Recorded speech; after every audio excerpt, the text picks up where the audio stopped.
O tema desta aula trata das obrigações divisíveis e indivisíveis.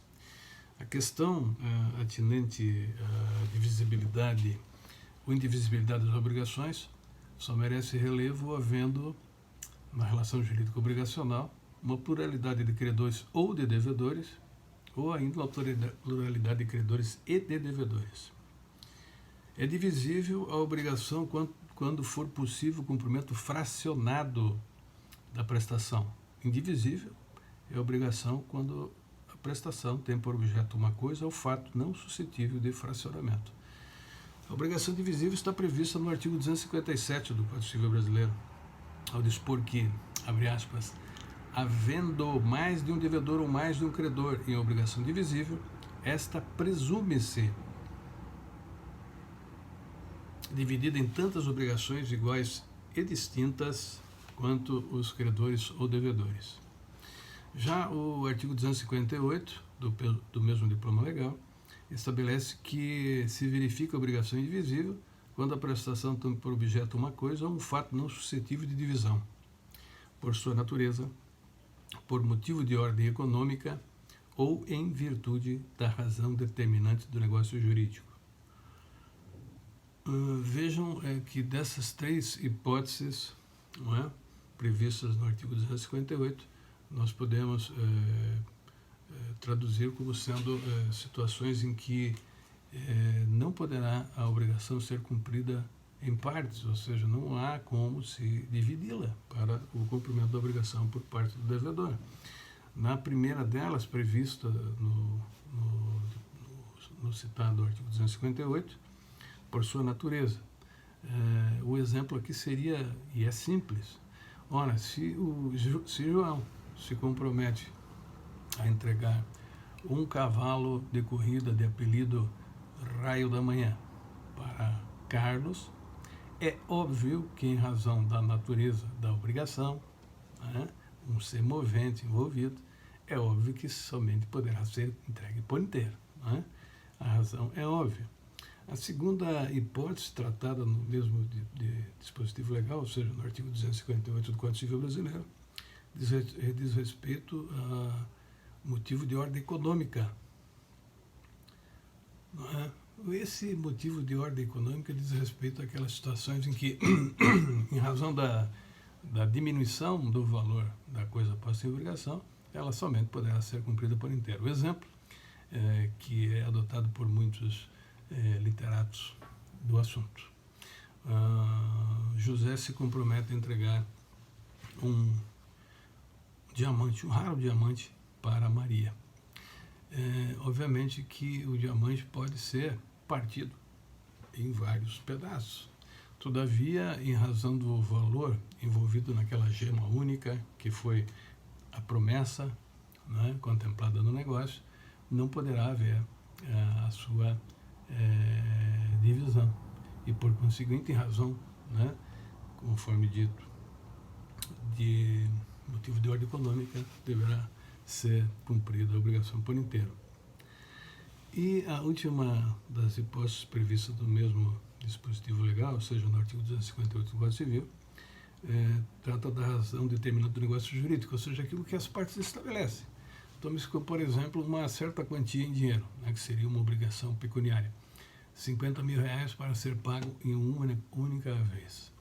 Ora, 50 mil reais, a princípio, é divisível, por mesmo, por 2, por 3, assim por diante. Todavia, as partes convencionaram que o pagamento da quantia é para ser realizado em uma única vez. Por conseguinte, o credor não poderá ser compelido a aceitar por partes, se assim não ficou convencionado. Pelo contrário, ficou convencionado um único pagamento e, por conseguinte, em razão desse fator que é determinante no negócio jurídico, é que a obrigação será indivisível. Então, os três são os fatores determinantes da indivisibilidade. Na obrigação indivisível é possível ocorrer pluralidade de devedores, cada devedor será obrigado pela dívida toda, aquele, melhor dizendo, que pagou a dívida integralmente, se subroga no direito do credor em relação aos outros co-obrigados. Lembrando que subrogar-se é atrair para si. Ora, se um né, de vários devedores cumpre integralmente a obrigação, é óbvio que em relação aos codevedores com ele terá um direito de regresso, porque ele estará subrogado no crédito, obviamente na proporção que estivesse sido por eles estabelecido no contrato, ou seja, entre eles na parte interna do negócio, né? Já se a pluralidade for de credores, cada um dos credores pode exigir a dívida inteira, ou seja, em totum et totaliter. Porém, o devedor se desobriga nas seguintes hipóteses. Primeira, se pagar a todos conjuntamente. E a razão é óbvia, né? Se ele pagar a todos conjuntamente, ele vai obter a quitação de todos eles e não haverá problema algum. Segunda hipótese, se pagar apenas um dos credores, ou apenas um dos credores, mas este der caução de ratificação dos outros. Aqui a previsão está contida no artigo 260 do Código Civil Brasileiro. Essa caução de ratificação, ou como diziam os antigos, caução de rato, né? Caução é garantia. Então, geralmente na literatura jurídica dispõe que essa caução de ratificação seria um documento assinado por todos, de que o pagamento feito a um deles estaria aproveitando aos demais. Aqui, todavia, chama atenção para uma questão importante, que nem sempre é enfrentada pelos literatos. Vejamos, se imaginemos uma obrigação indivisível contemplando três ou mais devedores, sendo que apenas um deles se apresenta para o recebimento, né? Ou melhor dizendo, credores, multiplicidade de credores, um ou mais credores, e que apenas um deles se apresente ao devedor para receber. O devedor, na hipótese, então, só estará liberado e exonerado da obrigação se pagar a este recebendo caução de ratificação. Como eu disse, na literatura, seria um documento escrito pelos demais que dispõe que o pagamento feito a um único só deles estaria também aproveitando a todos. Todavia, imaginemos a situação em que os demais devedores, além desse que se apresenta para o recebimento, não possam comparecer, não possam assinar, não possam expressar a sua manifestação. Imaginemos a situação de três credores de uma obrigação indivisível, em que, sendo o primeiro João, aquele que vai se apresentar para receber, o segundo Jorge, que está em lugar incerto e não sabido, e o terceiro, Carlos, que, em razão de um acidente de trânsito, está em coma, induzido em uma UTI de um hospital. Por conseguinte, seria impossível receber esse documento a que se referem alguns autores, que se traduziria a caução de ratificação.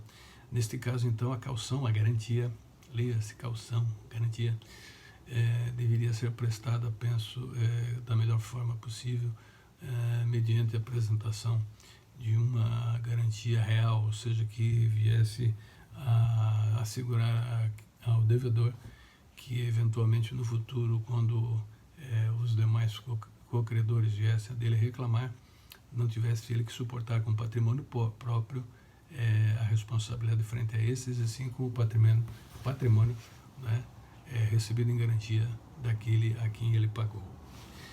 Muito bem. A hipótese prevista no artigo 261 já trata da seguinte situação. Se um só dos credores receber a prestação por inteiro, a cada um dos outros assistirá ao direito de exigir dele em dinheiro a parte que lhe caiba no total. Óbvio, né? Se nós tivermos aqui uma obrigação indivisível em razão da natureza, né, por exemplo, em razão da natureza do objeto que a compõe, um deles recebendo, como exemplo de um cavalo, né, como eu disse e já utilizei inicialmente, é óbvio que aos demais caberá, em relação a este que recebeu, né, reclamar a sua parte em dinheiro. Ou seja, faz-se uma avaliação do animal, né, a quantificação, divide-se por 3 e cada um terá a sua quota à parte para reclamar daquele que recebeu. Por outro lado, é possível a um só dos credores remitir. Aqui o verbo remitir se refere a perdoar, né? Perdão, né? A dívida, essa hipótese então não levará à extinção da obrigação para com os outros, mas estes só poderão exigir descontada a cota do credor remitente, ou seja, daquele que perdoou. O mesmo deve ocorrer nas hipóteses de transação, novação, compensação ou confusão. Por fim, é importante ressaltar que perde a qualidade de indivisível a obrigação que se resolver em perdas e danos.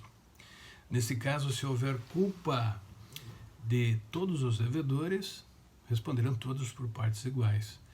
Porém, se a culpa for de apenas um dos codevedores, só ele responderá pelas perdas e danos, ficando os demais exonerados. Para finalizar, convém aqui ressaltar com relação à obrigação indivisível. No caso de pluralidade de devedores, cada devedor será obrigado pela dívida toda, mas aquele que pagou o total da dívida subroga-se no direito do credor em relação aos demais devedores. Se a hipótese tratar de pluralidade de credores, cada um dos credores pode exigir a dívida inteira, mas o devedor estará desobrigado nas seguintes hipóteses. Primeira, se pagar a todos conjuntamente. Segunda, se pagar apenas a um dos credores, mas esse der caução de ratificação dos outros credores.